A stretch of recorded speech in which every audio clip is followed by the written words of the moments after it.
Assalamualaikum warahmatullahi wabarakatuh, Kang Bro. Ketemu maneh dengan Iwan beneran Kamas. Cak, IWB seperti biasa akan membeberkan ke sampean semuanya tentang tes hari ini Buriram Thailand MotoGP, Cak.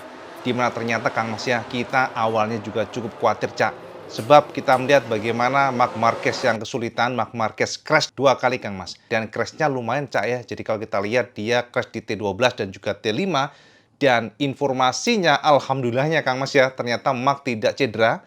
Dan tentu kita penasaran, what happened ayak naon dengan Marc Marquez. Di sisi yang lain Kang Mas, saya tahu sendiri bagaimana Pecco Bagnaia yang makin merasa nyaman dengan motornya. Kita awalnya juga cukup surprise bagaimana Pecco langsung menorehkan waktu di 1 menit 29. Dan ternyata dia menjadi pembalap terkencang pada sesi pertama, Cak. Sementara itu kita juga melihat bagaimana kekuatan Jorge Martin yang melesat ya. Tanda bahwa ternyata Aprilia sepertinya pengembangannya memang luar biasa. Dan Aprilia kita mendapatkan konfirmasi, Cak, pada saat pasca sesi 1 istirahat ya. Teman-teman, ternyata ya baru sekarang Martin mengakui bahwa dia merasa, wah ini kayak motorku yang aku kenal nih.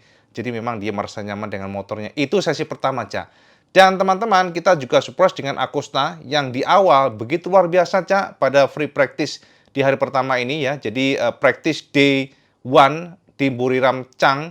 Dan ternyata ketika kita mencoba membedah semuanya, teman-teman, kita cukup surprise bagaimana top speed dari Pecco yang very fast. Jadi itu kita akan coba beberkan ke sampean semuanya. Gimana Pecco menorehkan lap time yang juga bagus ya, top speednya yang cukup menonjol. Akan tetapi tentu kita nggak afdol kalau nggak membedah. Kenapa dengan Marc Marquez dan what happened ayak naon juga Fabio Quartararo, Yamaha, yang nampaknya sangat marah, Cak ya. Kita lihat bagaimana Fabio yang bahkan mengacungkan jari tengahnya, Cak. Ini gila ya, teman-teman, sampai begitu. Ini kan namanya seperti melecehkan sebenarnya. Tapi ya itu adalah ekspresi kekecewaan bagaimana dengan mesin Yamaha yang dipandang masih sangat jauh dibandingkan dengan bahkan Honda sekalipun. Jadi teman-teman, untuk memberikan gambar ke semuanya, seperti apa sih hari ini dan apa kesimpulannya, IWB sudah siapkan buat semuanya, dan sampai intip saja hasilnya di sini, Cak. Nah, teman-teman semuanya, ini adalah beberapa gambaran yang ingin IWB share ke semuanya dan kita fokus untuk mencoba membedah seperti apa para pembalap masing-masing yang mereka sudah mencoba beberapa komponen ya. Jadi komponen yang seharusnya bisa dipilih oleh mereka. Termasuk juga teman-teman, Marc Marquez hari ini di awal juga cukup kesulitan, bahkan kita cukup khawatir, Cak. Karena Marquez mengalami crash yang lumayan ya teman-teman semuanya, di mana Marquez crash 2 kali dan secara confidence agak terganggu, Cak. Tapi memang kabarnya Kang Mas ya, ada beberapa poin di mana Marquez merasa kurang nyaman dengan generasi terbaru ini pada saat dites di Thailand. Kita akan coba fokus pada komponen yang dites oleh mereka. Pertama kita akan coba fokus pada Marquez, Cak. Jadi Cak, kita cukup surprise ya Kang Mas ya. Kan ternyata hari ini kita tidak menemukan aero yang kayak ikan pari-pari, Cak. Jadi yang ikan kemarin yang melebar yang kita sebut sebagai aero 2026, entah kenapa kita tidak menemukan aero tersebut hari ini. Kita hanya menemukan ada 2 versi yang dites oleh para pembalap Ducati, khususnya dari Alex Marquez, Marc Marquez ataupun Pecco Bagnaia, di mana justru versi yang kita temukan adalah aero yang versi 2025 ini dan juga versi 2024. Jadi teman-teman, Marquez mencoba 2 version. Yang pertama adalah versi ini dan kedua adalah versi yang standar GP24. Dan kita juga cukup surprise ya, karena kenapa? Ternyata hari ini Marquez cukup kesulitan di sesi pertama dan bahkan sebelum jam 1 dia crash 2 kali. Dan itu membuat posisinya cukup kesulitan, dia tidak mampu masuk 3 besar. Di sisi yang lain Pecco luar biasa kencang sehingga dia menguasai pada sesi pertama. Dan ini gambar bersama semuanya, Cak. Jadi teman-teman, ini adalah motor Marquez yang hari ini memang sepertinya Marc masih belum merasakan feel confidence. Kabarnya memang Marquez mencoba beberapa komponen, gak hanya aero, Cak. Sebagai leader teman-teman semuanya di Ducati, Marc mendapatkan tugas cukup berat. Dia harus memilih seperti apa arah pengembangan, akan tetapi memang setiap individu pembalap tidak selalu sama, Cak. Seperti Alex dan juga Pecco, mereka memilih fokus untuk menggunakan aero versi yang lamanya, Cak. Akan tetapi pada finalnya kita lihat nanti ya, ini ekspresi dari Marquez ya, sangat fokus sekali Kang Mas ya. Jadi kalau kita lihat Marquez dikerubungi Mas ya, Tardozi, ada Gigi Dalina dan juga dari Michelin pun mereka menggerubungi Marquez. Mereka menanyakan apa yang terjadi karena dia crash 2 kali. Dan tentunya ini nggak bagus buat tim Ducati ataupun juga Marc yang masih berusaha untuk merecovery dari cederanya. Dan kita dapatkan informasi Cak, Mark merasa untuk reliability atau durability dari badannya masih kurang sehingga dia cepat capek. Informasi demikian. Nextnya adalah ini Cak. Ini adalah salah satu paisuit yang kita temukan. Ini adalah motor Yamaha yang hari ini memang mendapatkan kritikan cukup keras dari Fabio. Fabio bahkan Cak sampai mengacungkan jari tengah Cak. Ini gila Mas. Jadi ada rasa kecewa frustasi yang sangat kuat dari Fabio. Dan teman-teman, pada dari sisi yang lain kita menemukan bahwa Yamaha bahkan mencangkokkan sensor Cak di bagian swing armnya. Ini informasinya adalah laser sensor ya, ada di kanan dan kirinya, sebelah kiri dan kanan ini. Memang tentunya pabrikan selalu merahasiakan ini apa fungsinya ya, bentuknya seperti kayak penampang begitu. Informasi kita dapatkan, laser sensor ini adalah untuk mengukur seberapa reaksi dari swing arm. Itu yang kita dapatkan Cak. Jadi bagaimana respon dari swing arm, kemudian bagaimana flexnya atau pergerakan dari swing arm pada saat rebah ekstrim, semuanya diukur dari sensor tersebut. Jadi mereka atau Yamaha sepertinya ingin mencari bagaimana stiffness atau kekuatan-kekakuan dari swing arm, dan itu berpengaruh sekali pada bagaimana konsumsi ban ataupun juga traksi ban belakang. Ini adalah salah satu cara Yamaha mendapatkan data sebanyak-banyaknya Cak. Ini lihat ya, bentuknya kalau kita orang awam mungkin kita juga bingung, tapi kita dapatkan konfirmasi di sekitar pedok bahwa ini adalah sensor yang dipasang oleh Yamaha. Jadi bentuknya seperti kotak seperti ini menggunakan sistem laser Cak. Itu yang kita dapatkan Kang Mas ya. Kita next lihat. Nah teman-teman, tidak hanya Yamaha, kita juga menemukan Aprilia secara paralel juga mencangkokkan aero yang berbeda Mas. Ini adalah track horse racing ya, Ayogura menggunakan model belakang seperti ini, aero yang cukup unik Cak. Karena teman-teman aeronya berbeda dibandingkan dengan Aprilia biasanya, di mana aero ini kita melihat ada 8 totalnya, jadi ada 1, 2, 3, 4, 5, 6, 7, 8, bentuknya adalah sayap yang dijejer ya, tidak beraturan. Kalau kita lihat di sini juga ada lengkungan di bagian dalam ini, dan semuanya memang masih dalam tahap penggodokan, pengembangan, karena informasinya Aprilia ingin mengumpulkan data dari testimoni yang akan diberikan oleh Ayogura, apakah memang aero belakang ini responnya bagus bagi traksi ban belakang. Karena saat ini konsentrasi dari Aprilia adalah bagaimana mereka bisa mengejar traksi ban belakang Ducati, karena kekuatan dari Ducati luar biasa di bagian belakang. Bagaimana motor bisa keluar dengan cepat sekali dari tikungan, dan bagaimana mempertahankan grip ban belakang adalah PR yang sangat kuat bagi Aprilia untuk mengejar Ducati. Untuk power, Aprilia sangat pede Mas, akan tetapi kita mendapatkan informasi bahwa memang Ducati saat ini memiliki sesuatu hal yang berbeda, terobosan Cak, terobosan yang ada hubungannya dengan rem R ya teman-teman. Jadi ada informasi di mana Ducati menemukan sebuah gebrakan di mana mereka bisa mengatur sirkulasi dari angin, dan itu membuat additional horsepower yang akhirnya kita bisa temukan ternyata memang top speed dari Ducati hari ini luar biasa kencang. Nah, itu saya kita temukan Ayogura atau Aprilia ngetes sesuatu hal yang berbeda aero belakang hari ini di Buriram, dan kita belum dapatkan konfirmasi bagaimana efek atau impact dari aero belakang ini, apakah positif atau negatif, belum kita dapatkan Mas. Kita next ya. Nah teman-teman, ini adalah Alex Marquez, di mana Alex ternyata secara paralel juga ngetes 2 aero. Kita sudah share tadi ya, IWB sudah share ke sampean bahwa dari pagi hingga sore ternyata Alex Marquez sibuk sekali untuk jajal 2 aero. Kita nggak menemukan aero 2026 Cak, itu yang menarik ya. Jadi kita fokusnya adalah aero 2024 dan juga aero 2025 yang digunakan oleh Marquez. Dan teman-teman, kita lihat bagaimana perbedaan untuk aero 2024 yang digunakan, biasanya digunakan oleh Peko, bentuknya lurusan aja, lurus begitu, tanpa ada kayak lendutan ke bagian dalam ya teman-teman. Jadi semuanya lurus, dan ini dites oleh Alex Marquez, dan kita lihat juga pada next run secara paralel juga. Lihat, kita menemukan ternyata juga Alex menggunakan atau ngetes aero GP25. Aero yang berbeda, feel yang berbeda, dan kita belum mendapatkan konfirmasi apakah Alex nanti memutuskan menggunakan model ini 2025 atau memutuskan yang model ini yang 2024 yang juga digunakan oleh Alex pada tahun kemarin. Jadi Pecco Bagnaia di pagi hari luar biasa, sesi pertama untouchable. Dia menguasai dan dia very happy. Informasinya dia merasakan bahwa motornya sudah kembali kecepatannya. Akan tetapi ternyata pace yang lainnya belum memang tergali secara maksimal. Kita lihat di sini Cak, Pecco menggunakan model seperti ini ya, untuk bentuk aeronya kembali lagi ke GP24 ya, masa lalu. Jadi Pecco juga ngetes yang model seperti ini pula kita informasinya, tapi secara porsi Pecco dikatakan ternyata banyak menggunakan model yang tadi Cak. Yang ini Cak.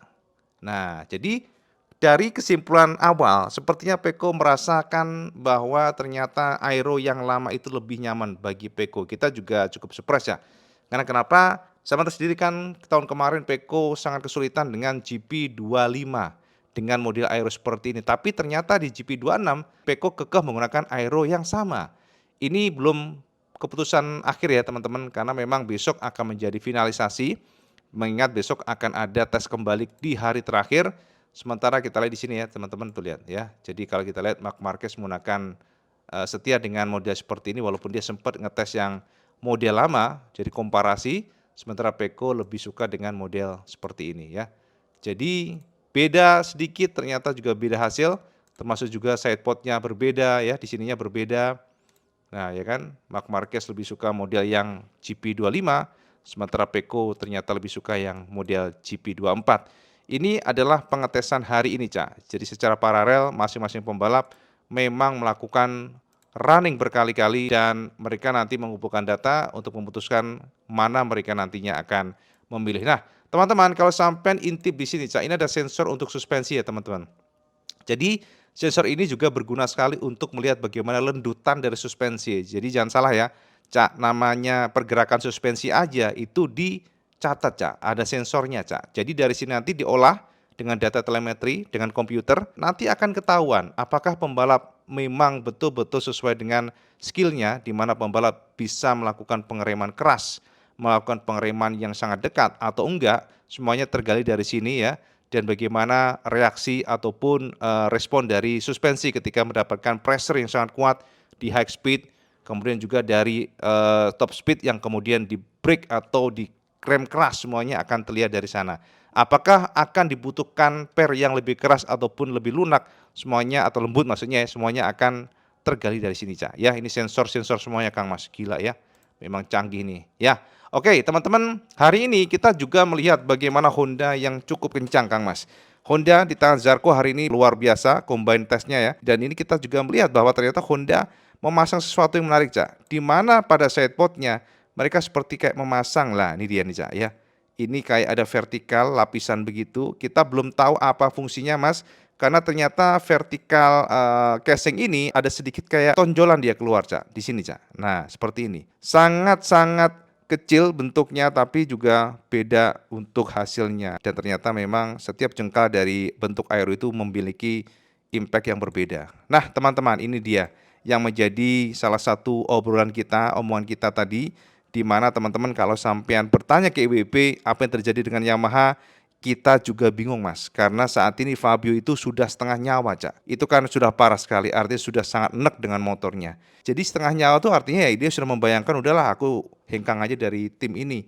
Karena memang hari ini dia mengalami sedikit problem dengan engine-nya. Oh ya teman-teman, ini ada tonjolan di bagian ujung knalpot. Ini adalah valve ya teman-teman, atau katup, yang juga bisa membantu engine brake. Jadi teman-teman pasti tahu ya, bahwa motor ada engine brake. Tapi engine brake tersebut bisa ditambah ataupun dikurangi dengan menambahkan valve di bagian knalpotnya yang bisa menutup dan juga membuka, dan itu membantu pengereman atau engine brake pada motor. Ya, itu sekilas informasi buat sampean, tambahan aja, Cak ya.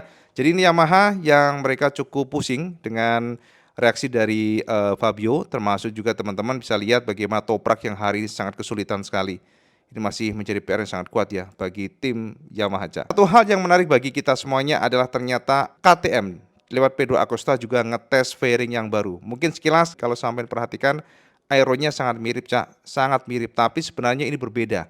Aero yang berbeda, karena jika sampai perhatikan di area sini, Cak, ini lebih slim ya. Bagian visornya ini, Cak, kiri kanannya, tepian dari fairingnya itu lebih slim jika dibandingkan dengan, oke, kita lihat di sini. Nah, ini dia. Ya, regulernya seperti ini, teman-teman, yang lebar sekali, ya. Tuh lihat, di sininya beda ya. Ini lebar. Kalau untuk aeronya masih sangat mirip, tapi untuk pengetesan paralel, nah ini dia nih.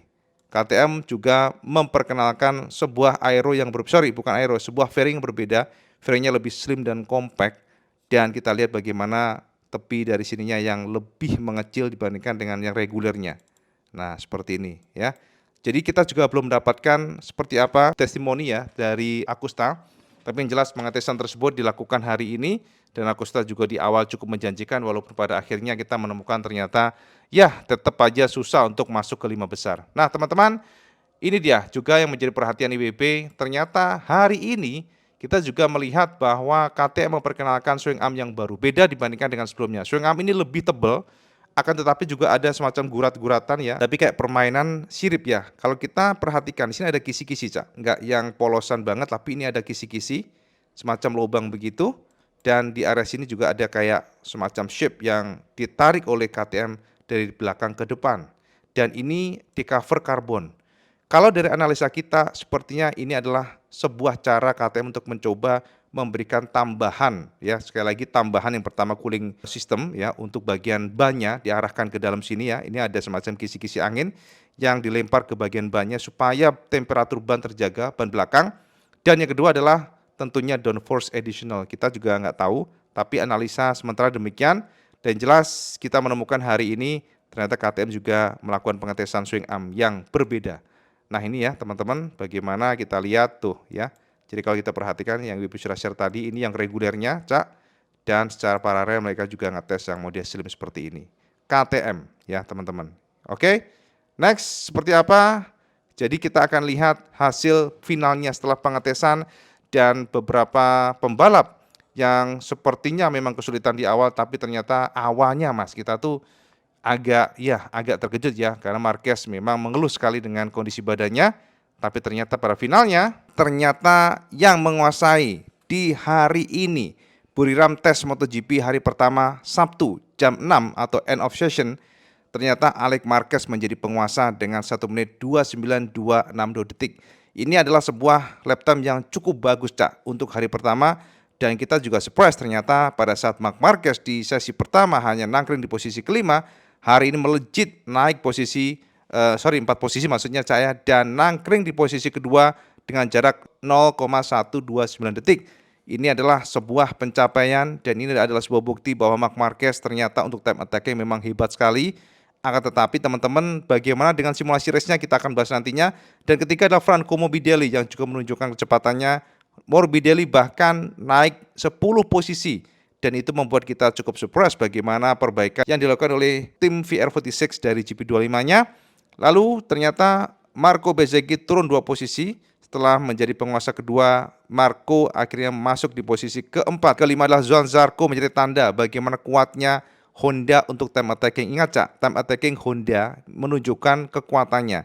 Improve-nya luar biasa Honda. Ini adalah sebuah bukti bagaimana pengembangan Honda yang sepertinya memang semakin kuat dan kuat. Dari Sepang ke Thailand konsistensinya luar biasa. Zarco bahkan naik 14 tingkat dibandingkan dengan sebelumnya, 14 posisi maksudnya. Dan kemudian ke-6 Raul Fernandez menjadi bukti bagaimana kuatnya dia di tahun ini nantinya. Karena tahun kemarin juga di the end of the season dia very strong Fernandez, dan kali ini ternyata di posisi ke-6 atau naik 5 posisi menunjukkan tanda bahwa Aprilia memang harus diwaspadai oleh Ducati. Kemudian ketujuh adalah Joan Mir, sekali lagi menjadi penegas bagaimana kekuatan Honda tahun ini, di mana hasilnya ternyata memang sangat beda dibandingkan dengan Yamaha yang masih suffering kesulitan, masih pusing dengan engine-nya.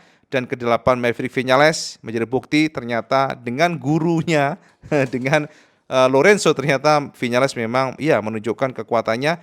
Dia bahkan menjadi pembalap KTM terbaik di sini, Cak. Tidak ada satupun pembalap KTM yang mampu naik di posisi 9 besar. Dan ke-9 Fabio Di Antonio, barulah Binder ke-10. Kemudian Luca Marini naik ke-11 dari sebelumnya posisi 15. Pecco justru, Cak, tidak banyak bergerak, Cak, tidak banyak improve karena Pecco kencang di awal di sesi 1, tapi sesi 2 nggak banyak bisa improve. Kemudian 13 Acosta anjlok di posisi ke-13 atau anjlok 9 posisi. Ai Ogura sama, Cak, dan ke-15 Jorge Martin yang awalnya cukup menjanjikan. Ternyata Martin nggak improve juga. 16 Bastianini, 17 Jack Miller menjadi bukti kekuatan Yamaha yang masih kesulitan. 18 Fabio Quartararo, 19 Rins ya, ini jadi berkutat aja. Bahkan terpautnya 1 detik lebih ya teman-teman dibandingkan dengan Alex Marquez. Lalu Diego Moreira yang kita lihat ternyata menjadi rookie yang sangat bagus sekali. Di sini kita lihat nomor 20 dengan terpaut 1,6 detik ya teman-teman. Dan Toprak ternyata nggak banyak bergerak pula. Toprak bahkan terpaut 2,3 detik. Waduh, ini celaka Mas ya. Jadi memang sangat jauh. Dan terakhir adalah Michel Pero Ducati Test Rider yang terpaut 3,3 detik, Cak. Bagaimana kuatnya Marquez bersaudara dan juga masih menjadi kekuatan Eropa yang kita lihat penguasanya adalah Ducati dan Aprilia, akan tetapi kita perhatikan di sini Honda sudah merasa ke depan. Jadi teman-teman, itu Cak sekali informasi buat semuanya hari ini bagaimana jalannya tes di Thailand di day pertama final section. Kira-kira demikian Kang Mas. Nah, jadi teman-teman itu ya gambaran buat semuanya bagaimana tes hari ini dan fix kita simpulkan bahwa ternyata Ducati di tangan Marquez bersaudara masihlah yang terkuat, masihlah yang paling kencang. Tentu sama juga pasti penasaran, Cak WP kenapa dengan Marquez, kenapa di pagi hari kok kesulitan? Jadi teman-teman semuanya, memang di awal kita sudah curiga Marquez ini tidak mengeluarkan pace aslinya. Itu yang kita bisa tangkap ya teman-teman. Karena kalau kita melihat bagaimana Mark yang sesungguhnya, kita tahu bahwa Marquez ini di Thailand sebenarnya bagus. Akan tetapi memang kita agak ragu, Mas. Kita awalnya curiga dia tidak mengeluarkan pace aslinya. Tapi di sisi yang lain, dia bisa crash sampai 2 kali. Ini ada apa nih dengan Marquez? Jadi teman-teman, ternyata setelah hari ini ya, sudah close ya, sudah final di hari pertama, akan dilanjutkan besok. Kita mendapatkan konfirmasi dari Marquez. Kenapa hari ini dia nggak perform? Yang pertama kita menganalisa bahwa Marquez memang sedang mencoba untuk mencari settingan. Itu pastinya, itu sudah hal yang jamak, hal yang lumrah, Cak. Dan teman-teman juga kita dapatkan konfirmasi bahwa Mark belum nyaman dengan posisi ridingnya. Itu yang kita dapatkan pula. Akan tetapi sebenarnya ini nggak beralasan. Mengingat motor yang digunakan Marquez secara basicnya atau basisnya itu sama dengan yang GP25. Jadi kalau nggak nyaman dengan posisi motornya ya ini nggak logik lah. Tapi kalau berkaitan dengan cederanya itu masuk akal, Mas. Sebab kita dapatkan konfirmasi bahwa ternyata Marquez masih mengeluh dengan durability-nya, dengan kekuatan bahunya, dengan fisiknya. Dan harus diingat ya teman-teman semuanya, kemarin kan kita sempat bahas kesampaian juga. Mark mengeluhkan tentang durability-nya, tentang kekuatan badannya. Jadi dia kuat pada time attacking, tapi untuk long run dia masih ragu. Ada dua yang difokusin dia. Yang pertama adalah betul, dia secara fisik masih ragu teman-teman, karena dia masih belum nyaman dengan cederanya, dan dia ingin memastikan semuanya, dan dia coba untuk pelan dan pasti untuk nge-push. Akan tetapi kenapa bisa crash? Ternyata crash-nya dia ini ada dua alasan. Yang pertama, dia crash yang pertama maksudnya, ternyata Mark tidak menyangka bahwa garis putih yang di pinggir sirkuit itu benar-benar licin. Jadi informasinya ya teman-teman kan biasa ya kalau ada balapan MotoGP selalu penyelenggara atau panitia ngecat ulang di bagian curb-nya ataupun bagian lintasannya putihnya itu dicat ulang. Dan ternyata informasi dari Mark, cat yang digunakan itu sangat licin dan dia menginjak garis tersebut sehingga motornya crash. Itu yang pertama. Jadi dia nggak menyangka bahwa itu licin. Tapi yang kedua, dia memang melakukan kesalahan, dia nggak fokus dan dia pun crash. Selain dari crash, kenapa dia nggak langsung cepat seperti kayak Pecco, kayak Jorge Martin, Acosta?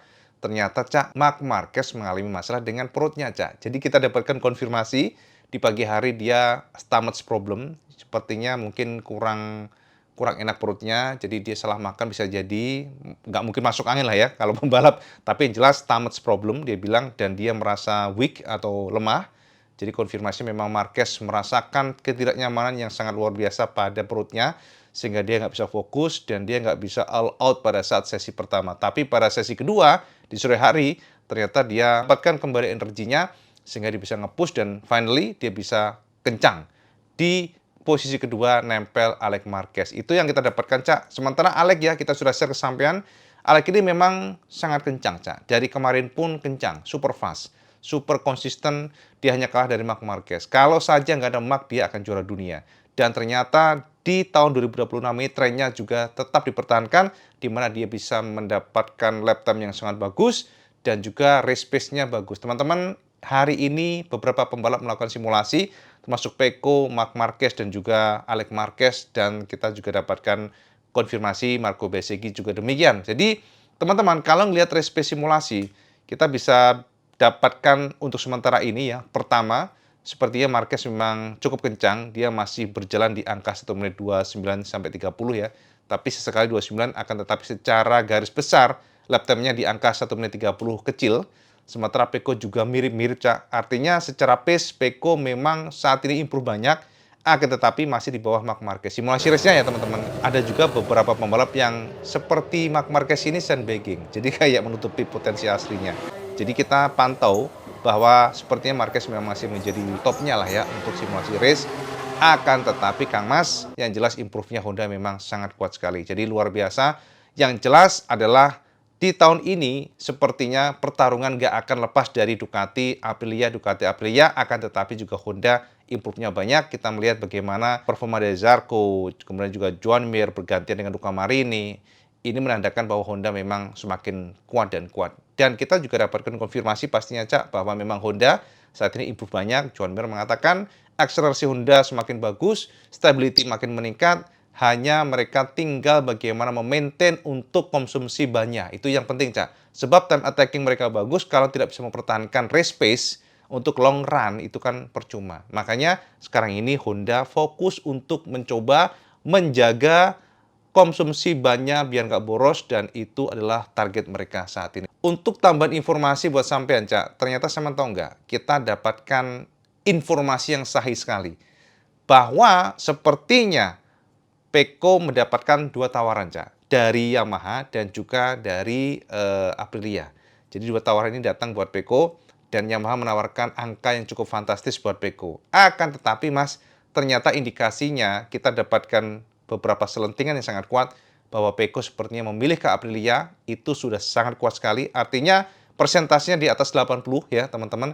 Dan kita juga tinggal menunggu beberapa waktu lagi karena informasinya nanti Pecco akan mengumumkan, nggak menunggu lama. Ya, ada beberapa alasan, Cak. Kalau nggak salah, tadi kita dapatkan informasi kenapa Pecco memilih Aprilia. Yang pertama adalah stability dari motornya, kemudian juga performanya jelas sekali. Dan yang ketiga adalah dia seperti menghindari untuk menjadi satu tim dengan Martin. Karena saya tahu sendiri kan, next-nya in the future sepertinya Martin akan gabung dengan Yamaha. Dan kayaknya Pecco kurang nyaman dengan Martin. Mengingat dia kan waktu itu dikalahkan Martin dengan Ducati. Jadi kayaknya nggak lucu ya kalau dia nanti ke Yamaha, tiba-tiba siapa tahu Martin kenceng. Itu kan sesuatu hal yang berat bagi psikologisnya. Makanya informasinya kita dapatkan bahwa Pecco nanti akan gabung dengan Aprilia. Dan pengumuman akan segera diumumkan. Ya nggak lama lagi sih, Cak. Jadi dia akan gabung dengan Marco Bezzecchi.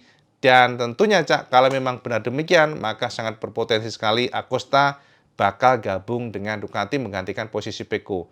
Apapun itu, Cak, kita akan share ke sama semuanya karena kita juga dapatkan informasi bahwa Marc Marquez menolak offering atau tawaran dari Ducati untuk langsung 2 tahun kontrak. Ini menarik sekali ya, kita akan bedah apakah ini ada hubungannya dengan dia main mata dengan Honda. Tentu kita akan coba bedah posisi semuanya. Dan yang jelas Kang Mas, pertarungan tes belum selesai, kita akan tunggu besok dan kita prediksi besok sepertinya para pembalap akan melakukan finalisasi, bakal banyak yang akan melakukan simulasi race tentunya. Kita akan tunggu seperti apa, dan sampean komen di bawah, Cak. Kira-kira sampean optimis nggak Marquez masih menjadi kampiun, atau sampean justru optimis bahwa nantinya ya Pecco akan merangsek, atau mungkin Marco Bezzecchi? Sampean komen di bawah. Seperti biasa, semua suka video, semua like, share, dan subscribe. Ojo lali Kang Mas sama sholat 5 waktu, karena itu paling penting. Assalamualaikum warahmatullahi wabarakatuh. Selamat gandos.